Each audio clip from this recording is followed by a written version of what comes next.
இயேசுவில் என் அன்பு சகோதர சகோதரிகளே, ஆண்டவர் நாமத்திற்கு சோத்திரம். தினம் ஒரு ஜப வழியாக பேசிக்கொண்டிருப்பது உங்கள் அன்பு சகோதரன் பிரபு. எப்படிங்க இருக்கீங்க? இன்றைய நாள் ஞாயிற்றுக்கிழமை எப்படிங்க போச்சு? உங்களுக்கு மகிழ்ச்சியாக இருந்தீங்களா? எப்போவுமே சந்தோஷமாக இருங்க. நம் ஆண்டவர் ஆகிய இயேசு கிறிஸ்து நம் ஜபங்களையெல்லாம் கேட்டு நம் அனைவரையும் ஆசீர்வதிக்க போகிறாரு. மகளே மகனே கலங்காத, மனமுடைஞ்சி போகாத, நான் இருக்கேன், உன் கூட தான் இருக்கேன், தைரியமாக இருன்னு சொல்கிறது யாருங்க? நம்ம ஏசப்பா. ஆமீன். அன்பு சகோதர சகோதரிகளே, ஆண்டவருடைய வார்த்தையின் வல்லமையின் மூலம் அவரை நம்பும்போது வாழ்வில் இருளான உபத்திரங்கள் மத்தியிலும் உறுதியாகவும் அசைக்க முடியாதவர்களாகவும் இருப்போம். இன்றைய நாளில் கொடுக்கப்பட்ட அழகான வார்த்தை பாடுங்க. ஆண்டவருடைய வார்த்தையின் வல்லமையின் மூலம் அவரை முழுமையாக நம்பும்போது வாழ்வில் ஒவ்வொரு இக்கட்டான சூழ்நிலை வந்தாலும் சரி, எவ்வளோ பிரச்சனை வந்தாலும் சரி, இருளான உபத்திரங்கள் மத்தியிலும் உறுதியாகவும் அசைக்க முடியாதவர்களாகவும் இருப்போம். காரணம் என்ன அப்படின்னா, ஏசப்பா என் கூட இருக்காரு. வார்த்தை உண்மை உள்ளது அப்படின்னு சொல்லும் போது தினந்தோறும் வேதத்தை வாசிக்கணும் அப்படின்னு சொல்லிட்டு இருக்கேன். எத்தனை பேர் படிக்கிறீங்க? கண்டிப்பாக படித்து பாருங்கள். ஒவ்வொரு வசனத்தையும் படிக்கின்ற பொழுது நம் ஆண்டவராகிய இயேசு கிறிஸ்து நமக்குள்ளாக வருவார், நம்மளை இன்னும் அதிகமாக நேசிப்பார். அன்பானவர்களே, விசுவாசம் மிகவும் முக்கியமானது. விசுவாசம், அந்த வார்த்தையை கேட்கும் போது எப்படி இருக்குது? ஒருத்தவங்களுக்கு நம்ம உண்மையாக விசுவாசமாக இருக்குமான்னு பார்த்தோம் அப்படின்னா இல்லைல்ல. இன்றைக்கி யாருங்க உண்மையாக இருக்கிறா சொல்லுங்கள் பார்ப்போம். கேள்விக்குறி மட்டும்தான், பதில் தெரில. பிரதர் நீங்கள் என்ன எப்படி சொல்லிட்டீங்க? எனக்கு எத்தனை பேர் எனக்கு உண்மையாக இருக்காங்க, நான் அவங்களுக்கு எப்படி உண்மையாக இருக்கேன் தெரியுமா அப்படின்னு சொல்லி என்ன பண்ணுவாங்க, பேச ஆரம்பிப்பாங்க. அது உண்மை தான். ஒரு சில பேர் இருக்கலாம், ஆனால் ஒரு சில பேர்லாம் நமக்காக உண்மையாக இருப்பாங்களா, விசுவாசமாக இருப்பாங்க அப்படின்னா நான் சொன்னது போல தான், கேள்விக்குறி மட்டும்தான். ஆனால் இன்றையெல்லாம் நம்ம ஆண்டவராகிய இயேசு கிறிஸ்து, நான் உனக்காக இருக்கேன், நான் உன்னை பார்த்துக்கிறேன் பத்திரமா, நீ நல்ல விஷயம் நோக்கி பயணிக்கும் போது நான் உனக்கு துணையாக இருக்கனே, கலங்காத. யாரெல்லாம் உன்னை ஒரு மாதிரி பேசுனாங்களோ, உனக்கெல்லாம் இதெல்லாம் வராதுடா, எதுக்கு நீ ட்ரை பண்ணிகிட்ருக்க, இதெல்லாம் வராது, போய் வேலையை பாருங்களும் சொல்லியிருக்கலாம், நம்மளை கஷ்டப்படுத்திருக்கலாம், நம்மளை காயப்படுத்திருக்கலாம். நம்ம சோர்வுற்று காணப்படுகின்ற பொழுது ஆண்டவருடைய வார்த்தை தான் நமக்கு நினைவுக்கு வரும். மகளே மகனே கலங்காத, வார்த்தையின் வல்லமையின் மூலம் அவரை நம்பணுங்க. இன்றைக்கி ஒருத்தவங்களை முழுமையாக நம்புகின்ற பொழுது என்ன பண்ணானா நடக்குது வாழ்க்கையில், எனக்கு இவன் இதை பண்ணுவான்ப்பா, எனக்கு நம்பிக்கை இருக்குது, அவன் கண்டிப்பாக எனக்கு இதை கொடுத்துருவான், நம்பிக்கை இருக்குது. ஆனால் கொடுக்க தவறிட்டா, சொல்கிற வார்த்தையை நம்ம காப்பாற்றாமல் விட்டுட்டா, நம்ம என்ன நினைப்பாங்க, என்னடா இது இவங்க வாய் வார்த்தையாக பேசிட்டு அப்படியே விட்டுருவாங்கல்ல, இவங்க சொல்கிறது மட்டும்தான், செயலில் ஒன்றுமே இருக்காதுன்னு சொல்லி என்ன பண்ணுவாங்க, புலம்பிக்கிட்டே இருப்பாங்களாம். இன்றைக்கெல்லாம் நம்ம ஆண்டவராகிய இயேசு கிறிஸ்து ஒரு வாக்கு கொடுத்துட்டாருன்னா கண்டிப்பாக அதை நிறைவேற்றுவார். இன்றைய நாள் நமக்குள்ளே ஒரு பயம் இருக்குது, ஒரு கவலை இருக்குது. என் வாழ்க்கை எப்படி போக போகுதுன்னு தெரியல, நான் எதை நோக்கி பயணிக்க போகிறேன்னு தெரியல. ஆண்டவரை நம்பினால் நீர் அசைக்க முடியாதவனாக இருப்பாய். பார்த்தீங்களா? இதுதான் முக்கியமான ஒரு விஷயம். ஆண்டவரை முழுமையாக நம்பினால் நீ அசைக்க முடியாதவனாக இருப்பாய். பார்த்தீங்களா? நம்புங்க. ஆண்டவராகிய இயேசு கிறிஸ்து நம்ம வாழ்க்கையில் பல நன்மையை கொடுக்க போகின்றார், பல அற்புதங்களை செய்ய போகின்றார். மகளே மகனே கலங்கவே கலங்காத, ஜாலியாயிரு, பார்த்துக்கலாம், எதற்காகவும் பயப்படாத, நான் இருக்கேன் உன் கூடன்னு சொல்லி நம்ம ஆண்டவராகிய இயேசு கிறிஸ்து நம்மோடு கூட இருக்கின்றார். ஒரு தைரியம் இருக்கணும்ல. ஒரு விஷயம் பண்ணும்போது ஒரு தயக்கம் நமக்குள்ளே, ஐயோ பண்ணலாமா வேணாமா, நடக்குமா நடக்காதா, பல குழப்பங்கள் நம்மளுக்குள்ளே. தெளிவான முடிவுகள் இன்னும் எடுக்க முடியல பிரதர் வாழ்க்கையில்.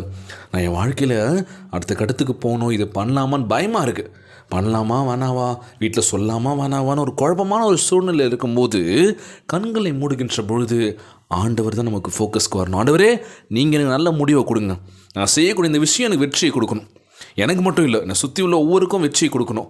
பரவாயில்லப்பா, இந்த பையன் இந்த விஷயம் பண்ணான், இந்த பொண்ணு இந்த விஷயம் பண்ணிச்சு, வாழ்க்கையில் நல்ல நிலைமைக்கு வந்திருக்காங்களா, ஒன்று நம்ம பாராட்டணும்ல. இன்றைக்கி பாராட்டுன்றது பார்த்தீங்கன்னு வச்சுக்கோங்களேன் குறைஞ்சிச்சில்ல. ஒருத்தவங்களை எப்படி நம்ம மட்டமாக பேசலாம், எப்படி அவங்கள காயப்படுத்தி பேசலாம் தான் யோசிச்சுட்டு இருக்கோமே தவிர, ஒரு பாராட்டு வாழ்த்துக்கள் சொல்ல முடியுமா? நல்லா பண்ணியிருக்கடா தம்பி, நல்லா பண்ணுறா தம்பி, தட்டி கொடுக்கறதுக்கு யாராச்சும் இருக்காங்களா? தூக்கி விட யாராச்சும் இருக்காங்களா? யோசிச்சு பாருங்கள். நம்ம வாழ்க்கையில் நம்ம கஷ்டப்பட்டு மேலே வந்தால் தாங்க ஒரு விஷயம் நடக்கும்னு சொல்லுவாங்களாம். ஏன்னா எல்லாமே ஈஸியாக கிடச்சிரும், எனக்கு இவங்க ஹெல்ப் பண்ணாங்க, அவங்க என்னை தூக்கி விட்டாங்கன்னு பாருங்கள், சொல்ல முடியுமா? இல்லை பிரதர், என்னோடய கடின உழைப்பால் தான் நான் இந்த நிலைமைக்கு வந்திருக்கேன், ஒருத்தர் சப்போர்ட் கிடையாது, என்னோடய முயற்சி தான் பிரதர் சொல்லுவோம்ல. அவனுடைய ஆசீர்வாதம் இருந்துச்சாலே போதும், யாருடைய சப்போர்ட்டும் தேவையில்லை, நம்ம மேலே மிகப்பெரிய உயர்த்த போகின்றார். இன்றைய நாள் ஜெபம். உலகில் வாழ்கின்ற ஒவ்வொரு மக்களுக்காக நம்ம ஜெபிக்க போகிறோம். அவனுடைய ஆசைகள் நிஜமாக வேண்டும், கனவுகள் நிஜமாகணும்னு சொல்லி நம்ம ஜெபிக்க போகிறோம். கவலைப்படாதீங்க, ஆண்டவரை நம்பினால் நீ அசைக்க முடியாதவனாய் இருப்பாய். நம்புங்க, வாழ்க்கையில் பலவற்றை எல்லாவற்றையும் செஞ்சிடலாம். ஏன்னா ஏசப்பா என் கூட இருக்காரு. அவர் என்ன பார்த்துப்பாரு, என்னை ஒருபோதும் கைவிட மாட்டார். நீ சோர்ந்து போகும் வேலையில் கூட நான் இருக்கட்டான்னு சொல்லி அவருடைய வார்த்தை நமக்கு சொல்ல போதுங்க. நான் உன்னை விட்டு விலகுவதும் இல்லை, உன்னை கைவிடுவதும் இல்லை என்று வாக்கு கொடுத்திருக்கின்றார். என் சமூகம் உனக்கு முன்பாக செல்லும், கலங்காத.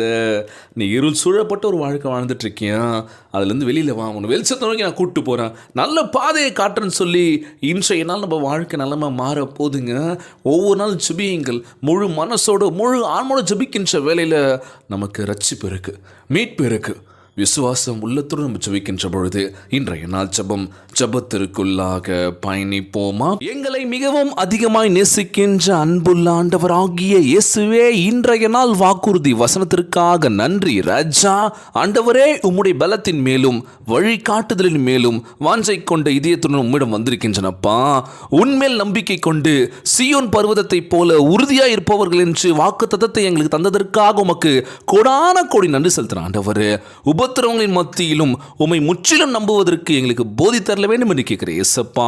உம்முடைய வார்த்தை எங்கள் இருதயத்திற்குள் வேறொன்று பாய்ந்து செல்ல வேண்டும் என்று கேட்கிறேன் ஆண்டவரே. அனுதினமும் எங்களை புதுப்பிக்க வேண்டும் என்று ஜெபிக்கிறேன் ஏசப்பா.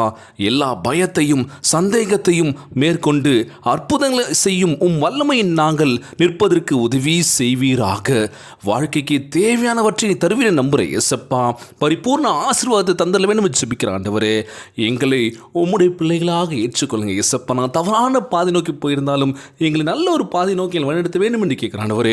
உம்முடைய கரங்களை எங்களை பற்றி பிடிக்க வேண்டும் என்று கேட்கிறேன் இயேசப்பா. நல்ல ஞானத்தையும் நல்ல உடல் வலிமையை தர வேண்டும் என்று கேட்கிறேன் ஆண்டவரே. நீர் மாத்திரமே எப்போதும் எங்களை தாங்கக்கூடிய ஒரு தகப்பனாகவும் ஒரு பாதுகாப்பராகவும் எங்களை நல்ல ஒரு மேய்ப்பராகவும் இருப்பேன் நம்புகிறேன் இயேசப்பா.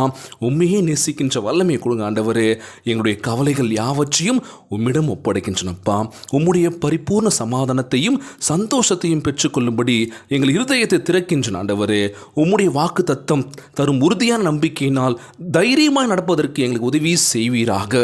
நீரே வழிகாட்ட வேண்டும் என்று கேட்கிற ஆண்டவரே. இந்த ஜெபத்தை கேட்டுக்கொண்டிருக்கின்ற என் அன்பு சகோதர சகோதரிகள், என் அன்பான உறவுகள் எல்லோரையும் பார்த்துக்கோங்கப்பா. யாருக்கு எந்த கஷ்டங்கள் துன்பங்களை கொடுத்துடாதீங்க ராஜா. நோய் நொடியினால் அவதிப்பட்டு கொண்டிருக்கின்ற ஒவ்வொரு சகோதர சகோதரிகளை உமது கரங்களால் தொட்டு நோயில் அகற்றி போடுவீராக. உம்மால் கூடாத காரியம் ஒன்றுமில்லை ஆண்டவரை. எல்லோரையும் பார்த்துக்கோங்கப்பா. உம்முடைய பிள்ளைகள் உம்மை நோக்கி ஒவ்வொரு நாளும் கண்ணீரும் கவலையுமா ஜெபிக்கிறோம் ஏசப்பா. கண்ணீரை தொடங்கி ராஜா, கவலையெல்லாம் அகற்றி போடுங்கப்பா. எங்களை பார்த்துக்கோங்கப்பா. எங்கள் வாழ்க்கை நிலைமை மாற்றுங்க ஆண்டவரே. ஓஹோன்னு மேலே வரணும் ஏசப்பா. முழு உள்ளத்தோடு முழு ஆன்மோடு ஜெபிக்கின்ற வல்லமை கொடுங்கப்பா. வாழ்க்கையில் நாங்கள் எவ்வளோ போராட்டங்கள் வந்தாலும் சரி, எவ்வளோ வலிகள் வேதனைகள் வந்தாலும் சரி, அதெல்லாம் தாங்கக்கூடிய ஒரு சக்தியை கொடுங்க ஏசப்பா. எங்களை பார்த்துக்கோங்க ஆண்டவரே. எல்லோரும் நல்லா இருக்கணும். ஒவ்வொரு குழந்தை செல்வங்களை ஆசீர்வதிங்க. உடல் தெம்பும் வலிமை தர வேண்டும் என்று கேட்கிறேன் ஆண்டவரே. கணவன் மனைவிக்குள்ள ஒற்றுமை கொடுங்க, சமாதானத்தை கொடுங்க என்று கேட்கிறேன் ஏசப்பா. எல்லோரும் நல்லா இருக்கணும்ப்பா. இன்றைய நாள் ஜெபம் இயேசுவின் விலையேற பெற்ற நாமத்தினாலே ஜெபிக்கின்றேன் நல்ல பிதாவே. ஆமேன், ஆமேன். இயேசுவுக்கே புகழ், இயேசுவுக்கே நன்றி. மரியே வாழ்க. God bless you all.